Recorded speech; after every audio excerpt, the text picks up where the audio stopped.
Hello dear students, this is Abhishek Tiwari from Abhi coaching institute. थोड़ा सा समय लग गया, लेक्चर नंबर 4 बहुत ज़्यादा ही लेट आया है, ठीक है। लेकिन किंतु परंतु बंधु, टेंशन लेने की कोई बात नहीं है। थोड़ा सा काम में बिजी था, यहाँ देख सकते हैं। अब मेरे एक नई पोस्ट है मेरे पास, SME फिजिक्स, मतलब subject matter expert of physics. हाँ, मैं एक नई जॉब पर हूँ, पर है पढ़ाने वाली ही जॉब पर। लास्ट लेक्चर्स में हमने इलेक्ट्रिक फील्ड के बारे में बहुत सारा पढ़ा है, और मुझे लगता है नए स्टूडेंट्स ही हैं जो बहुत पुराने वीडियोस नहीं देख रहे होंगे, आपने अभी शुरू किया होगा जिसे देखना। तो इसमें मैं आपको बता दूं, हम पढ़ने वाले हैं इलेक्ट्रिक डायपोल के बारे में, इलेक्ट्रिक डायपोल मोमेंट के बारे में। हम कौन सा पार्ट पढ़ रहे हैं? हम पढ़ रहे हैं chapter number 1 electric charges and field. क्या पढ़ रहे हैं? Chapter number 1 electric charges and field, ठीक है। इसका सबसे पहले हम थ्योरी पार्ट कंप्लीट करेंगे, और इससे सारे चैप्टर्स का थ्योरी पार्ट पहले कंप्लीट करूंगा। फिर लास्ट टाइम पे कुछ न्यूमेरिकल्स भी करेंगे हम, जब आपके एग्जाम स्टार्ट होने वाले होंगे। तो यहाँ पर हम पढ़ने वाले हैं इलेक्ट्रिक डायपोल मोमेंट, ठीक है। देन हम पढ़ेंगे डायपोल फील्ड क्या होती है, बहुत छोटा सा टॉपिक। देन हम पढ़ेंगे electric field at axial point of dipole. क्या पढ़ेंगे? Electric field at an axial point of dipole, मतलब इलेक्ट्रिक फील्ड एक्सियल पॉइंट पे क्या आएगी। और देन हम पढ़ेंगे electric field at an equatorial point of dipole, ठीक है। इन दोनों को अच्छे से पढ़ना है, क्योंकि ये आपके एग्जाम में आने वाले एक बढ़िया से टॉपिक हो सकते हैं। तो चलिए, उसके बाद हम क्या करने वाले हैं, उसके बाद हम करेंगे 2 न्यूमेरिकल्स। क्लियर है? एक न्यूमेरिकल ये है इलेक्ट्रिक डायपोल से रिलेटेड, और ये इलेक्ट्रिक डायपोल की वजह से जो फील्ड आएगी उससे रिलेटेड दूसरा टॉपिक है। चलो भाई, स्टार्ट करें। बिल्कुल, हम स्टार्ट कर सकते हैं। आपको बता देना चाहूँगा, यदि चैनल पर अभी भी आप नए हैं और आपने अभी भी शुरू किया है, तो चैनल को कर दीजिए सब्सक्राइब, कर दीजिए शेयर, और बढ़ जाते अपने सुंदर से टॉपिक की ओर। तो पहला टॉपिक है अपने पास इलेक्ट्रिक डायपोल। क्या है हमारा टॉपिक? हमारा टॉपिक है सर इलेक्ट्रिक डायपोल। तो what is an electric dipole? आपने चार्जेस का तो नाम पढ़ा होगा, बिल्कुल पढ़ा होगा। आपसे अब प्रश्न ये मेरा ये है कि what is an electric dipole. तो देखिए भाई, मैं कहता हूँ आपको, यहाँ पर मैं 2 चार्ज बना रहा हूँ। क्या ये 2 चार्ज दिख रहे हैं? सर दिख तो रहे हैं, लेकिन बहुत ज़्यादा ही पास बना दिए। लो भाई, थोड़ा सा दूर बनाता हूँ। अभी दिख रहे हैं? दिख रहे होंगे। तो आपको बता दूं, ऐसे 2 चार्ज, एक चार्ज ये है और एक चार्ज ये है, जो एक दूसरे से बहुत ही पास पास रखे हों, एक दूसरे के बहुत ही पास पास रखे हो, मतलब 2a डिस्टेंस में बीच में लेना चाहूँगा। पर एक प्लस का क्यू हो और एक माइनस का क्यू, है ना। एक माइनस क्यू दिख रहा है और एक दिख रहा है हमें प्लस का क्यू। तो इसे हम कहते हैं इलेक्ट्रिक डायपोल। क्या है एक इलेक्ट्रिक डायपोल? इलेक्ट्रिक डायपोल में 2 चार्ज होंगे। क्या होंगे? इलेक्ट्रिक डायपोल में 2 चार्ज होंगे, जिनका मैग्नीट्यूड क्या होगा? सेम। मैग्नीट्यूड क्या होगा अपना? मैग्नीट्यूड होगा सेम, बट क्या होगा, उनका जो नेचर होगा वो क्या होगा? अपोजिट। मतलब एक होगा प्लस का, दूसरा क्या होगा? माइनस का। तो एक ऐसे चार्जेस का सिस्टम, ऐसे 2 चार्जेस का सिस्टम जिनका मैग्नीट्यूड सेम है लेकिन नेचर अपोजिट है। यदि ये 2 कूलम का तो ये भी 2 कूलम का है, बस ये प्लस का 2 होगा तो ये माइनस का 2 होगा, ठीक है। तो ऐसे सिस्टम का 2 चार्ज मिलके क्या बनाता है हमारे लिए? एक इलेक्ट्रिक डायपोल बनाता है। चलो भाई, इसकी डेफिनेशन पर आते हैं। इसकी डेफिनेशन बढ़िया तरीके से लिखते हैं। क्या हो जाएगा हमारे पास? A system of 2 charges, a system of 2 charges equal in magnitude। क्या हो जाएगा? System of 2 charges equal in magnitude, equal in magnitude मतलब मैग्नीट्यूड क्या होगा? Same, but opposite in nature. क्या हो जाएगा? But opposite in nature. Magnitude तो सेम है लेकिन नेचर क्या है? अपोजिट। एक प्लस का है तो दूसरा क्या है? माइनस का है। A system of 2 charges equal in magnitude but opposite in nature is an electric dipole। is an electric dipole एक ऐसा सिस्टम जिसका मैग्नीट्यूड सेम हो। ऐसे सिस्टम जिसमें 2 चार्ज हैं जिनका मैग्नीट्यूड सेम है। मान लेते हैं हमारे पास ये प्लस का 10 कूलम का चार्ज है, तो यहाँ पर इसके साथ में दूसरा चार्ज जो रखा हो वो माइनस का 10 कूलम हो। मैग्नीट्यूड दोनों का सेम है, ये 10 कूलम तो ये भी 10 कूलम, बस एक प्लस में दूसरा क्या है? माइनस में। ऐसे 2 चार्जेस का सिस्टम जिनका मैग्नीट्यूड सेम होगा लेकिन नेचर अपोजिट होगा, एक दूसरे से बहुत कम डिस्टेंस पे रखे हों। डिस्टेंस में ले लिया 2a, ठीक है। अ system of charges equal in magnitude but opposite in nature, इसको थोड़ा सा काटते हैं, and separated by a very small distance. क्या हो जाएगा? And separated by a very small distance, बहुत कम डिस्टेंस के थ्रू सेपरेट किए गए हों, ठीक है। तब उसे अपन क्या कहेंगे? इलेक्ट्रिक डायपोल कहेंगे। क्या कहेंगे अपन तब उसे? इलेक्ट्रिक डायपोल कहेंगे। तो लिखते हैं इज कॉल्ड इलेक्ट्रिक डाइपोल। क्या कोई प्रॉब्लम वाली बात है? नहीं होनी चाहिए, बिल्कुल भी नहीं होनी चाहिए। सिंपल सा कॉन्सेप्ट था, दो चार्ज जिनका मैग्नीट्यूड सेम है, अपोजिट नेचर वाले हैं, दोनों को एक साथ रखा है अपन ने कम डिस्टेंस पे, ऐसी चीज को अपन कहेंगे इलेक्ट्रिक डाइपोल कहेंगे। फिर से एग्जांपल के तौर पर बना देता हूं मैं यहाँ पर। मान लीजिए हमारे पास एक चार्ज ये है, एक चार्ज ये है, ये अपने पास 72 कूलम का है प्लस वाला, तो ये वाला 72 कूलम का ही होगा लेकिन माइनस वाला, और एक दूसरे से बहुत कम डिस्टेंस पे, मान लेते हैं 2 मिलीमीटर के डिस्टेंस पे रखे हुए हैं, तो एक ऐसा सिस्टम क्या कहलाएगा? इलेक्ट्रिक डाइपोल कहलाएगा। अब शुरू करते हैं। What is an electric dipole? एक इलेक्ट्रिक डाइपोल जिसमें दो चार्जेस होंगे जिनका मैग्नीट्यूड सेम होगा, नेचर अपोजिट होगा, एक दूसरे से बहुत पास पास में रखे गए होंगे। क्लियर हो गया? चलो, यदि ये बात क्लियर हो गई तो आओ भाई अपन दूसरे कॉन्सेप्ट पर आते हैं, जो हमारा क्या है? इलेक्ट्रिक, थोड़ा सा गाड़ी आई है आसपास, फिर भी कोई बात नहीं, आवाज आई होगी, टेंशन मत लीजिए। अगला टॉपिक क्या हमारा? अगला टॉपिक हमारे पास इलेक्ट्रिक डाइपोल मोमेंट। क्या है टॉपिक हमारा? अपना टॉपिक हो जाता है इलेक्ट्रिक डाइपोल मोमेंट। देखते हैं वो हमारा टॉपिक क्या है। चलिए भाई, हमारा अगला टॉपिक है इलेक्ट्रिक डाइपोल मोमेंट। अब ये क्या होता है सर? बहुत सिंपल सी चीज़ है लेकिन काम की है, क्योंकि आपके एग्जाम में आती है। तो ये हो जाएगा हमारे पास इलेक्ट्रिक डाइपोल मोमेंट। क्या होता है इलेक्ट्रिक डाइपोल मोमेंट? लो भाई समझाता हूँ। देखो, आपको ये पता था कि 10 कूलम का चार्ज यदि यहाँ पर एक माइनस का क्यू चार्ज है, तो उससे 2a डिस्टेंस पर, कितना? 2a डिस्टेंस पे दूसरा चार्ज होना चाहिए प्लस का क्यू। तो ये हमारे लिए क्या बनता है? Electric dipole. Electric dipole moment यदि आपको निकालना है p, इसे p से डिनोट करते हैं, वो भी छोटा वाला, क्या आएगा? इन दोनों में से कोई भी एक चार्ज ले लीजिए और मल्टीप्लाई कर दीजिए इसको दोनों के बीच के डिस्टेंस 2a से। ठीक है, तो जब आप इसका मल्टीप्लाई करेंगे तो हमारे पास क्या जाएगा? इलेक्ट्रिक डाइपोल मोमेंट आ जाएगा। क्या करना है? कोई भी एक चार्ज ले लो। मान लेते हैं यहाँ पर अपने पास क्या है? 10 कूलम का चार्ज है, ये भी अपने पास जो है 10 कूलम का चार्ज है, एक प्लस का 10 है, एक माइनस का 10 है, और एक दूसरे से बिल्कुल बहुत छोटे से डिस्टेंस 0.01 मीटर, मतलब कि 1 सेंटीमीटर पे रखे हुए हैं। तो यदि मैं आपसे पूछता हूँ, आप बताओ ये डाइपोल क्या आएगा, डाइपोल मोमेंट क्या आएगा? तो बहुत सिंपल है, पी आप एक चार्ज लेंगे, मल्टीप्लाई करेंगे 0.01 से, तो अपना ये आंसर आ जाएगा कितना? 0.1। और ऐसा यूनिट क्या हो जाएगी? चार्ज है और क्या है? डिस्टेंस, तो ये हो जाएगी कूलम मीटर। ठीक है, तो चलो भाई अपनी बात हो जाए। इलेक्ट्रिक डाइपोल मोमेंट क्या है? It is defined as the product of, किसका किसका प्रोडक्ट है भाई? लो भाई लिखते हैं अपन, it is defined as the product of, किसका किसका प्रोडक्ट है?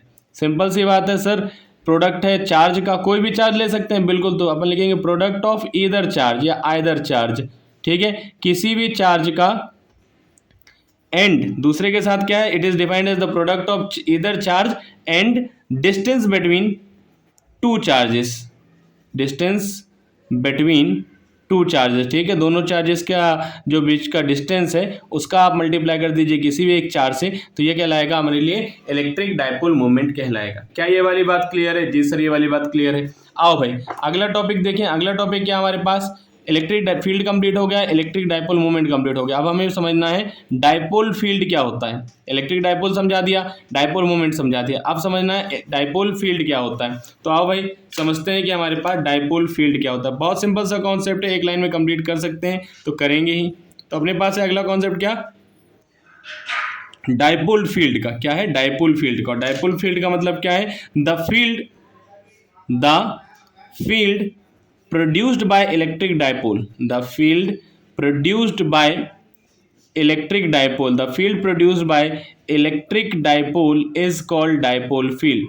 ठीक है, dipole is called dipole field. इसका मतलब डाइपोल, इलेक्ट्रिक डाइपोल क्या बनाता है? डाइपोल फील्ड बनाता है। मतलब ये कैसी क्वांटिटी है? ये है एक वेक्टर क्वांटिटी। कैसी क्वांटिटी है ये हमारे पास कहलाएगी वेक्टर क्वांटिटी। अब सर यदि ये वेक्टर क्वांटिटी है, क्या अपना कॉन्सेप्ट है सर, यदि ये वेक्टर क्वांटिटी है तो सीधी सी बात है सर कि यदि वेक्टर क्वांटिटी है तो क्या होगा? सिंपल सी बात है, वेक्टर क्वांटिटी का मतलब ये हुआ सर कि इसकी डायरेक्शन होगी। हाँ सर डायरेक्शन होगी, बिल्कुल होगी, क्यों चिंता करते हो? बताओ डायरेक्शन क्या है। देखो भाई डायरेक्शन इसकी होती है नेगेटिव चार्ज से पॉजिटिव चार्ज की तरफ। क्या होती है? Direction of electric dipole moment, जिसे हम P से डिनोट करते हैं। ठीक है, तो इलेक्ट्रिक डाइपोल मोमेंट कैसी क्वांटिटी है सर? ये वेक्टर क्वांटिटी। इसकी डायरेक्शन क्या होती है? नेगेटिव चार्ज से पॉजिटिव चार्ज की तरफ होती है। ऐसा यूनिट क्या होती है? कूलम मीटर होती है। और डायमेंशनल फॉर्मूला, उम्मीद करता हूं कि तुम कमेंट में बताने वाले हो, ठीक है। चलो डायमेंशन फॉर्मूला कमेंट में बताना, और नहीं बनेगा तो ये भी बताना, ताकि नेक्स्ट लेक्चर में मैं आपको वो बता दूं, ठीक है। चलो, तो वेक्टर क्वांटिटी है हमारे पास, और जो भी आप कमेंट करते जाएंगे ना, उसका एक सेपरेट, जब ये चैप्टर कंप्लीट होगा, एक सेपरेट एमएल में उन सारे कमेंट्स के मैं आपको कर दूंगा जवाब, ठीक है। चलो भाई, तो इट इज डिफाइंड एज आपका हो गया डायपोल फील्ड, समझा दिया। अब अपन देखिए नेक्स्ट टॉपिक क्या है हमारा नेक्स्ट टॉपिक आता है electric field at an axial point of dipole. क्या कॉन्सेप्ट है हमारा? Electric field at an axial point of dipole. क्या डायपोल की एक्सियल पॉइंट पे इलेक्ट्रिक फील्ड कैसे कैलकुलेट करेंगे सर? लो भाई, आ जाते हैं। क्या है टॉपिक? एक्सियल पॉइंट पर इलेक्ट्रिक फील्ड। तो मैं लिख दूं एक्सियल पॉइंट, सिंपल यही लिख दूं, या फिर लिख दूं कि electric field due to dipole, electric field due to dipole. अब एक्सियल फील्ड का मतलब क्या हुआ, एक्सियल पॉइंट का मतलब क्या हुआ? मतलब इसकी एक्सिस पर। इक्वेटोरियल का मतलब क्या होगा? एक्सिस के ऊपर। अब एक्सिस पर का मतलब क्या हुआ? लो भाई, अच्छे से और प्यार से समझाता हूं मैं तुम्हें। देखो, हमारे पास यहाँ पर दो चार्ज है, एक है हमारे पास माइनस का क्यू चार्ज, ठीक है, और इसी से कुछ डिस्टेंस पे हमारे पास है प्लस का क्यू चार्ज, ठीक है। इन दोनों के बीच का डिस्टेंस अपन क्या ले रहे हैं सर? इन दोनों के बीच का डिस्टेंस ले रहे हैं अपन 2a। क्या ये वाली बात क्लियर हो गई? जी सर, ये अपना डायपोल बन गया।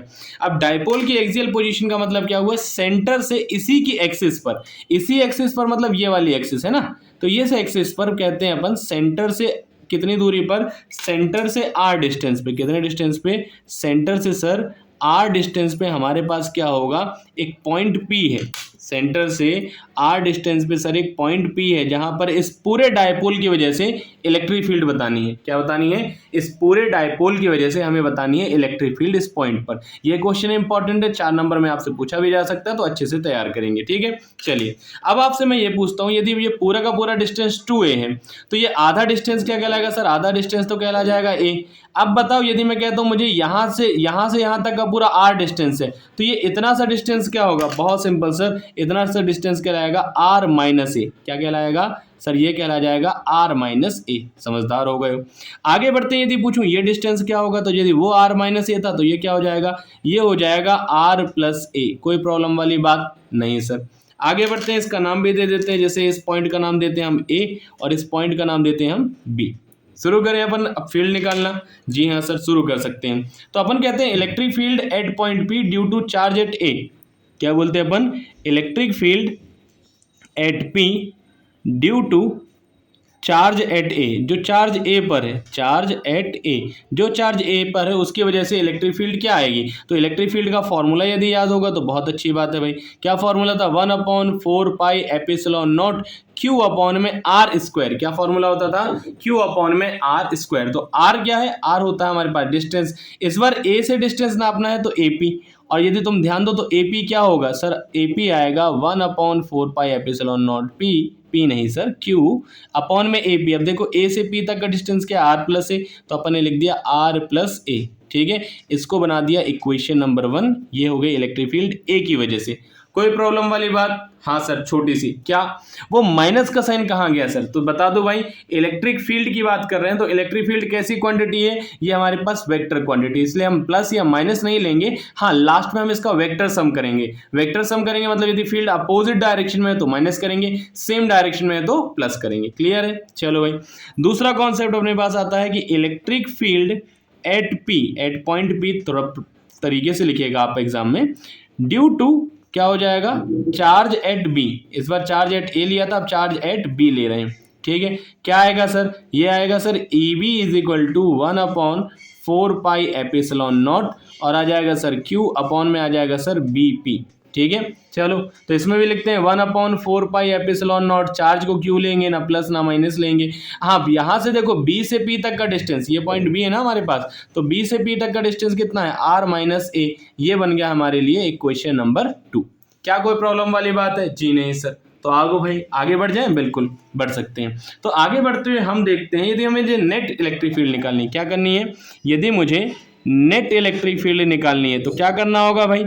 प्लस करें कि माइनस करें? देखो, एक प्लस का चार्ज है, एक माइनस का चार्ज है, तो क्लियर सी बात है इलेक्ट्रिक फील्ड की डायरेक्शंस क्या होंगी? अपोजिट होंगी, तो हमें करना होगा माइनस। तो नेट इलेक्ट्रिक फील्ड यदि आपको निकालनी है तो बहुत सिंपल सा कॉन्सेप्ट है आपका, आप निकालेंगे ई। अब बताओ ज्यादा बड़ी फील्ड कौन सी है? भाई डिस्टेंस के बारे में आपको पता था, डिस्टेंस जैसे जैसे बढ़ाएंगे इलेक्ट्रिक फील्ड कम होगी, तो जो पास में वो इलेक्ट्रिक फील्ड ज़्यादा होगी। तो क्लियर सी बात है, यदि बी पॉइंट पास में है तो ई बी ज़्यादा होगा। तो ई बी में से हम क्या माइनस करने वाले हैं, ई बी में से हम माइनस करने वाले हैं ई ए। क्या माइनस करने वाले हैं, ई बी में से हम माइनस करने वाले हैं ई ए। तो फाइनली हमारा फॉर्मूला कुछ इस प्रकार से बनेगा, अभी सॉल्व करेंगे इसको, पर पहले लिखते हैं ई बी मतलब कि 1/4πε0 और आ जाएगा क्यू अपॉन में आर माइनस ए। ठीक है, माइनस क्या आएगा 1/4πε0 और आएगा क्यू अपॉन में आर प्लस ए। क्या कोई प्रॉब्लम वाली बात है? जी नहीं सर। आओ अब इसको पूरा तरीके से सॉल्व करते हैं।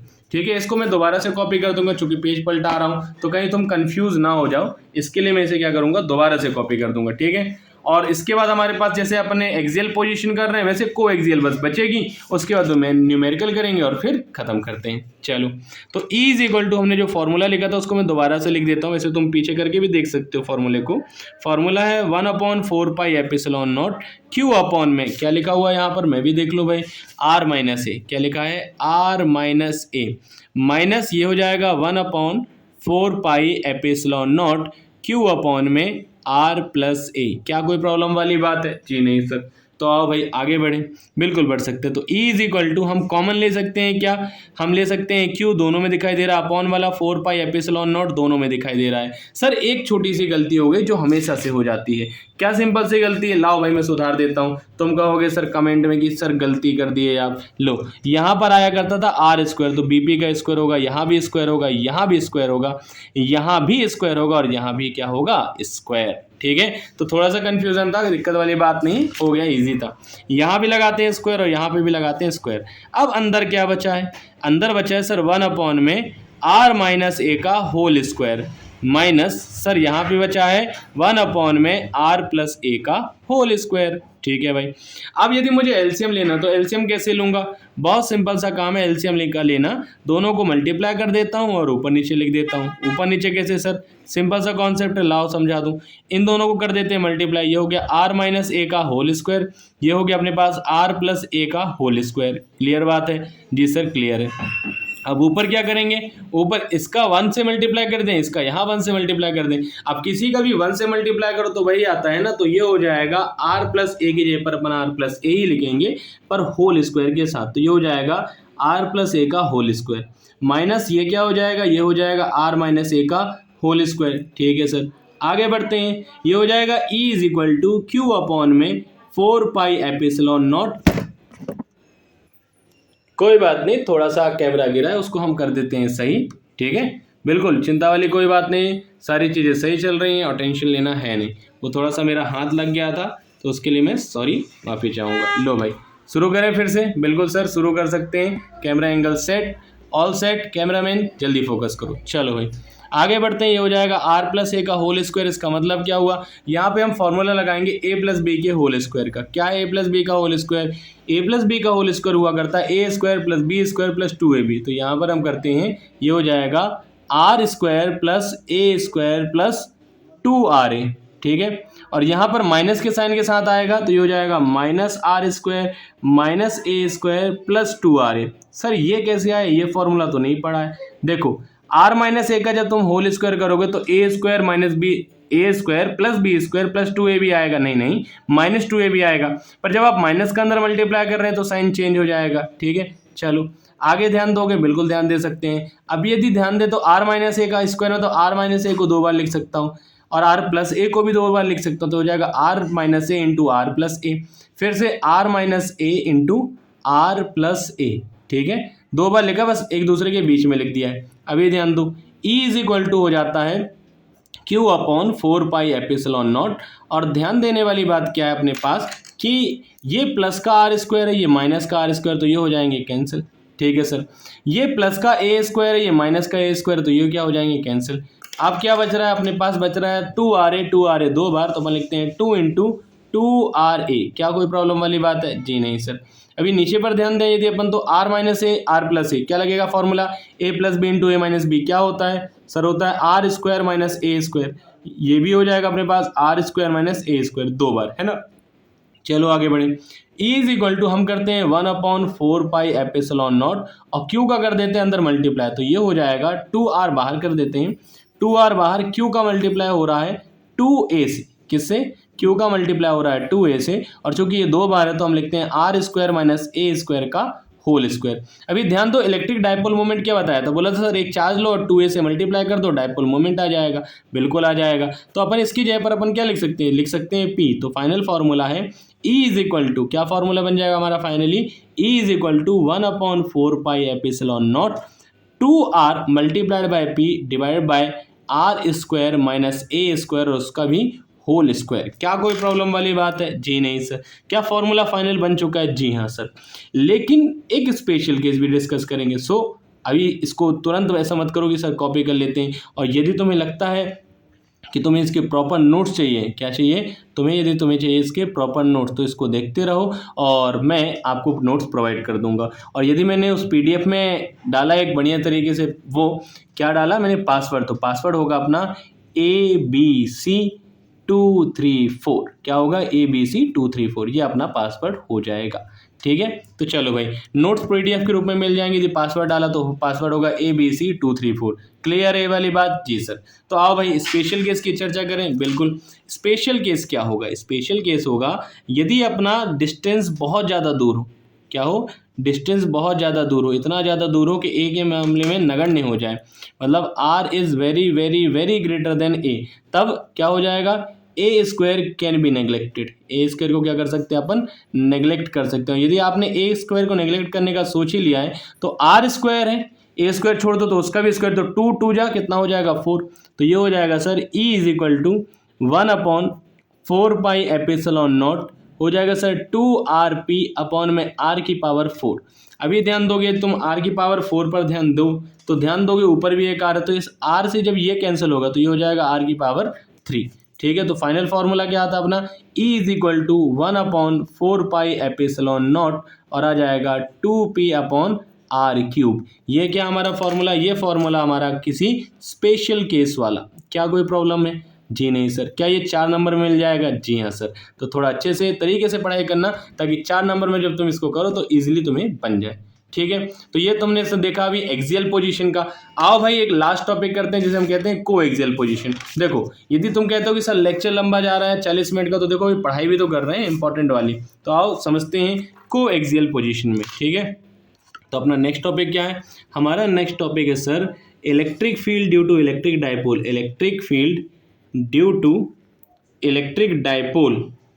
क्या हो जाएगा? Electric field due to electric dipole in coaxial position. Coaxial position को मैंने शुरुआत में इक्वेटोरियल पोजीशन भी लिख रखा है कि दोनों में नाम आएंगे तब भी कोई प्रॉब्लम वाली बात नहीं है, बन जाएगा। ठीक है, चलो अभी ध्यान देते हैं कि कोएक्सियल पोजीशन में क्या होने वाला है। कोएक्सियल पोजीशन में फिर वही काम होगा। सबसे पहले तो मैं आपको बता दूं कि यहाँ पर अपन लेते हैं एक माइनस का Q चार्ज और इससे 2A डिस्टेंस पे, कितने डिस्टेंस पर?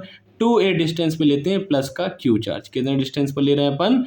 2A। यही तो हमारा इलेक्ट्रिक डायपोल है। क्या होता है? दो चार्ज जिनका मैग्नीट्यूड सेम है लेकिन एक प्लस का एक माइनस का अपोजिट डिस्टेंस पे रखे हुए हैं। मैं कहता हूँ सेंटर O से कोएक्सियल पोजीशन का मतलब यही है कि सेंटर O से ऊपर की तरफ जाए बिल्कुल 90 डिग्री बनाते हुए सीधा, कह लीजिए y एक्सिस में। ठीक है, यहाँ पे मान लेते हैं कि कोई पॉइंट P है, यहाँ पर कोई पॉइंट P है जहाँ पर हमें क्या निकालनी है? इलेक्ट्रिक फील्ड निकालनी है इस पूरे डायपोल की वजह से। समझ गए क्वेश्चन को? चलो यदि तुम समझ गए तो आओ भाई, प्लस वाला चार्ज क्या करेगा? सर प्लस वाला चार्ज यहाँ पर बनाएगा एक इलेक्ट्रिक फील्ड, और प्लस वाला चार्ज क्या करेगा? वो प्लस, अब इलेक्ट्रिक फील्ड क्या होती थी? The force experience by a unit charge, है ना, F/Q। तो यहाँ पर अपन एक प्लस का Q चार्ज एज्यूम कर लो। अब बताओ प्लस प्लस को क्या करेगा? रिपल, तो इसकी इलेक्ट्रिक फील्ड बनेगी बाहर की तरफ। क्लियर सी बात है? जी सर, ये क्लियर सी बात है। तो यहाँ पर एक इलेक्ट्रिक फील्ड बन रही है E। ठीक है, इसकी वजह से है, मान लेते हैं इसका नाम दे देता हूँ मैं B, इसका नाम दे देता हूँ A, तो ये हो जाएगा EB। क्लियर है, जबकि ये इसको अट्रैक्ट करेगा तो इसकी इलेक्ट्रिक फील्ड बनेगी अंदर की तरफ, तो अंदर की तरफ बनने वाली इलेक्ट्रिक फील्ड का नाम दे देते हैं अपन EA। ठीक है, अभी और ध्यान देना, यहाँ पर थोड़ा सा कॉन्सेप्चुअल ज़्यादा है। ये एंगल यदि थीटा है, ठीक है, तो यदि मैं यहाँ पर एक लाइन खींचता हूँ तो ये वाला एंगल भी क्या कहला जाएगा? थीटा कहला जाएगा। और यदि जैसे ये एंगल थीटा है, चूंकि ये सेम होगा ना कि क्या है सर? अरे सॉरी, कैसा ये ट्रायंगल है, कैसा ट्रायंगल है भाई अपने पास, इक्वेटोरियल नहीं है, सॉरी, इसे अपन कहते हैं जब दो साइड्स बराबर हो, ठीक है, वैसा वाला ट्रायंगल, इक्वेटोरियल भी कह सकते हैं। चलो भाई, अभी ध्यान देते हैं कि यदि ये एंगल थीटा तो यहाँ पर जेड बन रहा, तो ये भी क्या हो जाएगा अपने लिए, थीटा हो जाएगा, ठीक है। अब तुमको कंपोनेंट सिखाया है ना मैंने कहा यदि यहाँ पर कोई एंगल हो, यहाँ पर यदि वेक्टर ए बन रहा हो और इसके साथ यहाँ थीटा लगा है, तो ये वाला कंपोनेंट कहला जाता है ए कॉस थीटा, और जहाँ थीटा नहीं लगा है वो क्या कहला जाता है, ए साइन थीटा। याद रखेंगे, जहाँ थीटा लगा है वो कहला जाता है ए कॉस थीटा, जहाँ थीटा नहीं लगा वो कहला जाता है ए साइन थीटा। तो आओ भाई इसके भी कंपोनेंट तोड़ते हैं। कंपोनेंट तोड़ेंगे तो जब अपन सबसे पहले बी के तोड़ते हैं, तो बी के जब आप कंपोनेंट तोड़ेंगे तो बी का एक कंपोनेंट जाएगा ऊपर की तरफ, ठीक है। अब चूंकि यहाँ थीटा नहीं लगा तो ये हो जाएगा ई बी साइन थीटा। क्या हो जाएगा, ई बी साइन थीटा। वहीं पर जिस तरफ कंपोनेंट लगा हुआ है उस तरफ क्या कहला जाएगा, जिस तरफ थीटा लगा हुआ है वो कहला जाएगा ई बी कॉस थीटा। क्या कोई प्रॉब्लम वाली बात है, जी नहीं सर। आओ दूसरा कंपोनेंट देखो, कह रहा हूँ यदि मैं ई ए के कंपोनेंट तोड़ूँ तो इस तरफ क्या है, क्या कुछ लगा हुआ है थीटा वगैरह, नहीं सर, तो ये हो जाएगा ई ए साइन थीटा। वहीं पर यदि अपन फिर से यहाँ बात करें तो यहाँ पर एक और कंपोनेंट मिलेगा जो होगा ई ए कॉस थीटा, ठीक है। क्या कोई प्रॉब्लम वाली बात है, जी नहीं सर। कह रहे हैं सेंटर से यहाँ तक का डिस्टेंस कितना है, आर, और सर ये डिस्टेंस क्या है, सर ये डिस्टेंस हो जाता है ए, तो ये डिस्टेंस भी क्या हो जाता है ए, क्योंकि आधा आधा कर दिया ना अपन ने, पूरा डिस्टेंस था 2a। चलो भाई बढ़ जाए आगे, बिल्कुल आगे की तरफ बढ़ सकते हैं। आगे बढ़ते हुए हम देखते हैं कि इलेक्ट्रिक फील्ड यदि मैं पूछूं ए की वजह से, इलेक्ट्रिक फील्ड ए की वजह से क्या आएगी, तो इलेक्ट्रिक फील्ड अपन लिखते हैं electric field at P due to charge at A, due to charge at A. यदि मैं ए पर जो चार्ज उसकी वजह से इलेक्ट्रिक फील्ड पूछूं कि पी पर क्या आएगी, तो वो आएगा 1/4 पाई एप्सिलॉन नॉट, और क्यू अपॉन में क्या आ जाएगा, ए पी का स्क्वायर। क्या कोई प्रॉब्लम वाली बात है, जी नहीं सर। आगे बढ़ते हैं, ए पी की वैल्यू भी रखना चाहो तो रख सकते हो, ये आ जाएगा 1/4 पाई एप्सिलॉन नॉट। और यदि तुम यहाँ पर पाइथागोरस लगाओ तो कर्ण का स्क्वायर, सॉरी परपेंडिकुलर का स्क्वायर प्लस बेस का स्क्वायर यदि आप करते हैं तो आपके पास आएगा हाइपोटेनियस स्क्वायर। तो hypotenuse square is equal to perpendicular square plus base square. क्या हो जाएगा, hypotenuse square is equal to perpendicular square plus base square. अभी तुम ध्यान दो तो एपी का स्क्वायर क्या आएगा सर, वो आएगा आर स्क्वायर प्लस ए स्क्वायर। यदि मुझे एपी ही निकालना है तो क्या आ जाएगा, स्क्वायर है वहाँ पे लग जाएगा रूट। अब चाहे तो तुम रूट लगा दो या तो पावर बोल दो, सर पावर हो जाएगी 1/2, तो ठीक है, पावर 1/2।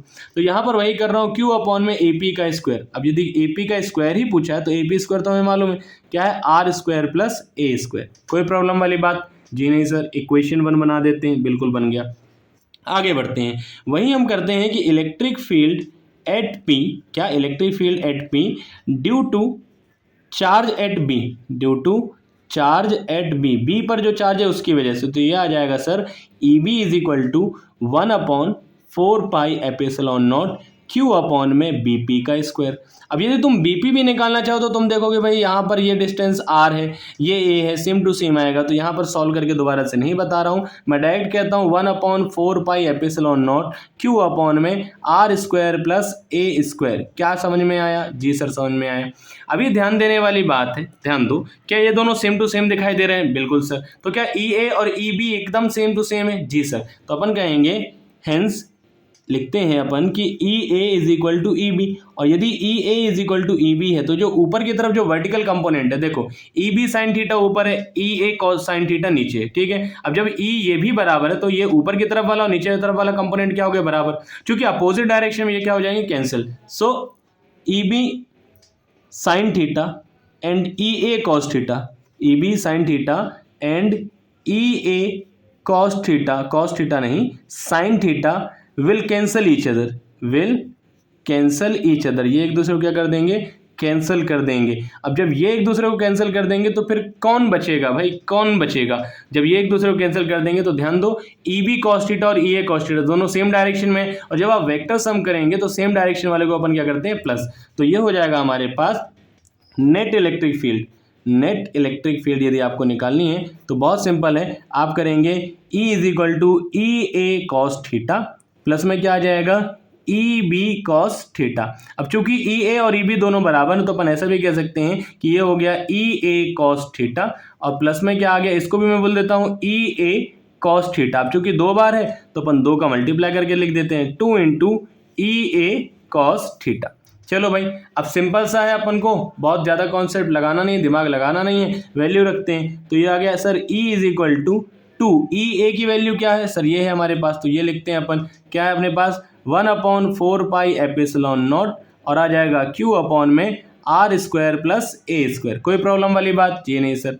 इनटू में कॉस थीटा आना है, तो कॉस थीटा क्या है सर, कॉस थीटा यदि यहाँ से निकालता हूँ मैं, तो कॉस थीटा क्या होता है, बेस अपॉन में हाइपोटेनियस। तो बेस क्या है सर ए, और हाइपोटेनियस सर ये आया हुआ था R स्क्वायर प्लस ए स्क्वायर की पावर 1/2, तो वही लिखेंगे। तो बेस क्या हमारे पास ए, बेस क्या हमारे पास ए, और हाइपोटेनियस क्या अपने पास R स्क्वायर प्लस ए स्क्वायर की पावर 1/2।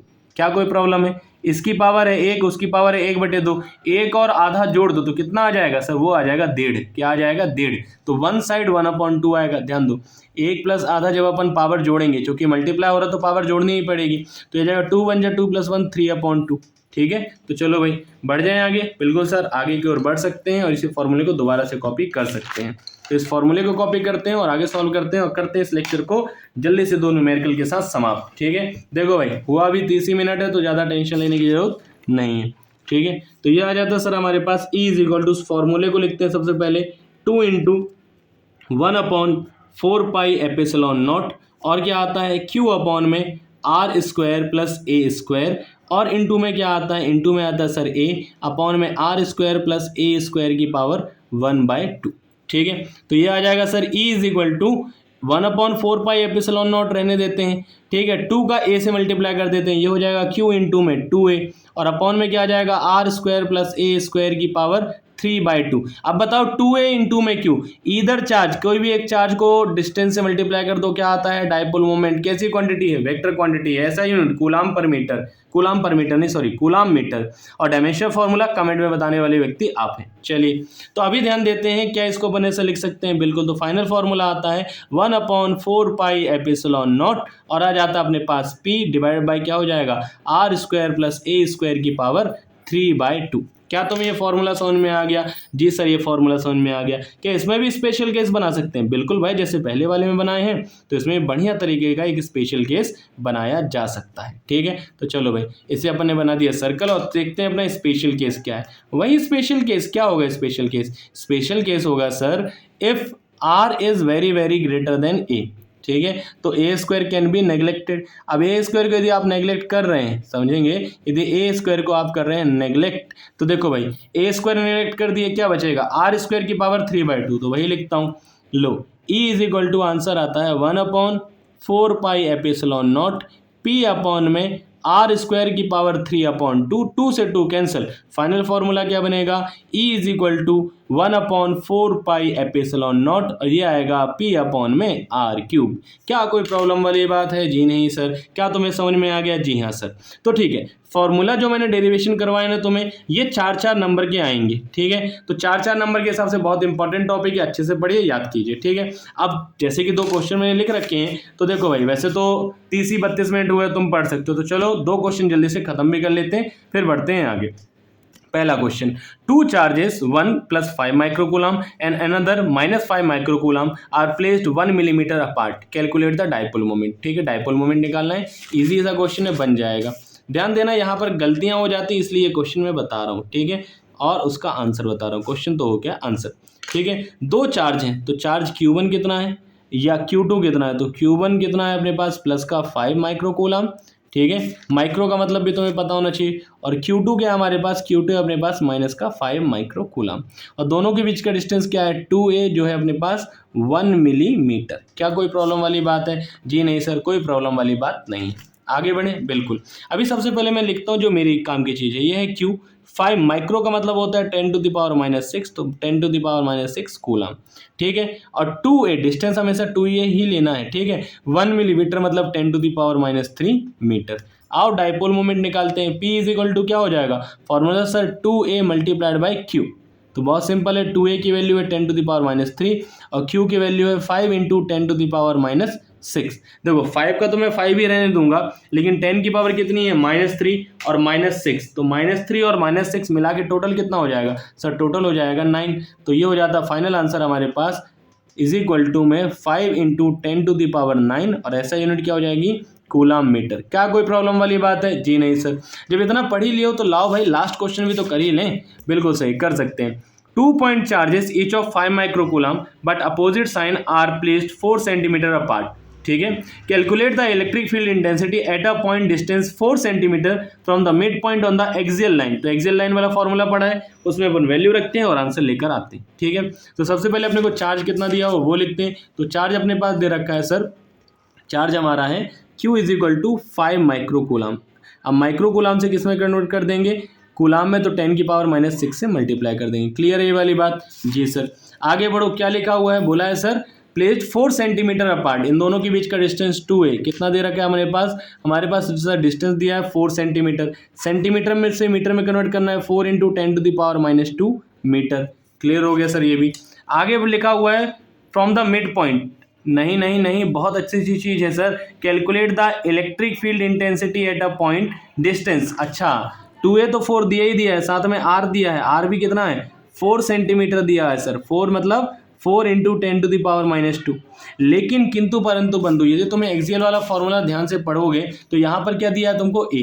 यहाँ पे सारे फॉर्मूले में क्या दे रखा है? a। अब a की वैल्यू चाहिए, और जबकि यहाँ पर कितना लिखा है? 2 है, तो a की वैल्यू भी दिमाग लगाओ, क्या आ जाएगी? a की वैल्यू आ जाएगी सर 2 सेंटीमीटर। आधा कर दिया तो ये हो गया 2 × 10⁻²। ठीक है, सारी वैल्यू लिख ली है। फॉर्मूला हमें याद रखना है। फॉर्मूला क्या है अपने पास? 2rp अपॉन में r² - a² का होल स्क्वायर। तो बस ये वैल्यू रखनी है और आंसर आ जाएगा। फॉर्मूला लिखते हैं अपन इलेक्ट्रिक फील्ड का 1/4πε0। ठीक है, तो आ जाएगा 2 × r × p upon r² - a² का होल स्क्वायर। ठीक है, सॉरी टू से दैट, मुझे लगता है उस तरफ उतना ज़्यादा नहीं दिख रहा, तो इसको थोड़ा सा और पास लेकर आता हूँ और आपको उस तरफ का सॉल्यूशन दिखाता हूँ। ठीक है, चलो तो अभी ध्यान देंगे। E इज इक्वल टू, यहाँ पर एक कैप बना लेता हूँ क्योंकि इतना तो मैंने साइड में लिख ही दिया था। तो ये हो जाएगा E इज इक्वल टू, देखो 1/4πε0 की वैल्यू तो तुमने याद कर ही ली होगी। क्या है वो अपने पास? वो होती है सर 9 × 10⁹।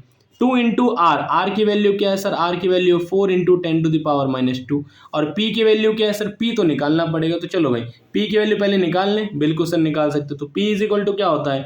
2a × में q। तो 2 × में a कितना है हमारे पास? a है सर, 2 मिनट थोड़ा सा हल्ला हो रहा है, चलो ठीक है, फिर भी तुम्हें मेरी आवाज़ तो आ रही होगी। तो 2a की मतलब है 4 × 10⁻²।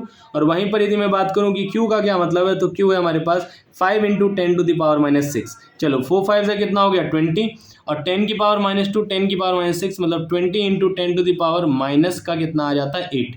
या फिर कह लूँ 20 × 2 मैं 0 हटा रहा था, 2 × 10⁻, कितनी हो जाएगी?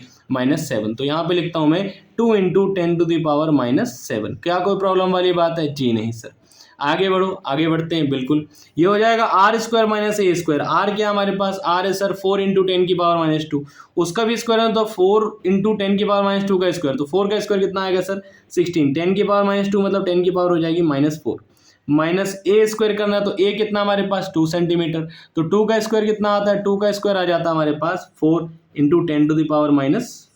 क्या कोई प्रॉब्लम वाली बात है? जी नहीं, मुझे तो नहीं लगता कि कोई भी प्रॉब्लम वाली बात यहाँ पर दिखाई देती। ठीक है, चलो उसका भी क्या करना है अपने को? स्क्वायर करना है। तो 16 में से 4 गया, हिसाब लगा लो, जल्दी आसानी से आ जाएगा। सबसे पहले तो यहाँ करते हैं 9 2 = 18। ठीक है, या कह लीजिए 2 4 = 8, 8 2 = 16। 16 × में 9 कितना होता है? 144। और 10 की पावर कितनी हो जाएगी? 7 2 9, और ये भी 9 है, तो 10 की पावर 9 और इंटू में 10 की पावर -9, जो हो जाएगा एक दूसरे से कैंसिल। नीचे आते हैं, 16 में से 4 गया, कितना बचेगा? बचेगा 12, और 12 का आ गया स्क्वायर। ठीक है, और 10 की पावर -4 कितना हो जाएगा? -8, और उसका स्क्वायर कितना हो जाएगा? -16। क्लियर है ये वाली बात? जी सर, ये वाली बात क्लियर है। नहीं नहीं नहीं, क्लियर मत करना। देखो 10 की पावर -4 है, 10 की पावर -4 है, वो प्लस माइनस नहीं होना, कॉमन आना है। तो ये आएगा 10 की पावर -4 इंटू में 10 की पावर -4, क्योंकि वो है स्क्वायर। ठीक है, 12 का 12 से गुणा करेंगे और फिर 12 से 12 कैंसिल। 10 की पावर -4 -8, ऊपर जाके क्या हो जाता है? +8। तो हमारा फाइनल फॉर्मूला आता है 10⁻⁸। और इलेक्ट्रिक फील्ड की ऐसा यूनिट तो तुम जानते हो क्या होती है भाई? इलेक्ट्रिक फील्ड की ऐसा यूनिट, इलेक्ट्रिक फील्ड की ऐसा यूनिट हुआ करती है न्यूटन प्रति कूलम। -8 ऊपर जाके हो जाएगा +8। तो अपना फाइनल फॉर्मूला है 10⁸ न्यूटन पर कूलम। ठीक है, तो इस प्रकार से ये लेक्चर आ गया समाप्ति की ओर। कहना चाहूँगा यदि चीज़ें समझ में आ रही है और लग रहा है अच्छा, तो इस चैनल को करना होगा आपको सब्सक्राइब, ठीक है। कोई भी पैसे नहीं देने हैं, कुछ नहीं करना है, चैनल को बस करना है सब्सक्राइब, कर दीजिए शेयर और करिए लाइक, ठीक है। और बताइए अपने दोस्तों को कि पढ़ाई अच्छे से हो रही है तो पढ़ाई शुरू कर दें। तो तब तक के लिए मैं कहना चाहूँगा आपको good day and thank you. और सच में ये 40 मिनट आपके काम के हैं। बढ़िया से नोट्स बनाओ, ट्राई करूँगा कि इसका आपको PDF भी मिल जाए, ठीक है। तो एशिया में अभी तक के लिए इतना ही। मिलते हैं बढ़िया से अपने सुंदर से अगले लेक्चर पर, ठीक है। तब तक के लिए कहता हूं good day and thank you.